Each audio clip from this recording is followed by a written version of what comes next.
Մշակութային ինքնությունը մենք սկսեցինք կորցնել, ապա մենք կորցնենք ամեն ինչ ևս։ Այսօր ցավոք սրտի այդ գիտակցումը չկա, էլի, այսօր օրինակ վերջի անգամ երբ են լուրջ ինչ որ գնացել խոսակցություններ Թումանյանից, Տերյանից, չգիտեմ, Ավետիք Իսահակյանից, Չարենցից, մեզանում հիմա այսօր այդ գրքերը գոյություն էլ չունեն, հա, չեն վերատպվում։ Ինչու՞։ Որովհետև չեն ծախվում։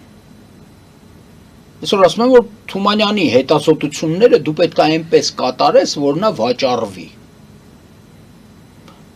Աշխարհով մեկ։ Լավ, կարող է Թումանյանը, ասենք, վաճառվել աշխարհով մեկ։ Եթե մենք օբյեկտիվ ենք, էլի խոսում, այսինքն անաչառ խոսենք, էլի, ոչ թե այն որ դե ինչի պիտի չգնեն բան, չէ։ Ով գիտի Թումանյանին։ Թումանյանը մեր ներքին խոշորագույն պոետներից մեկն է։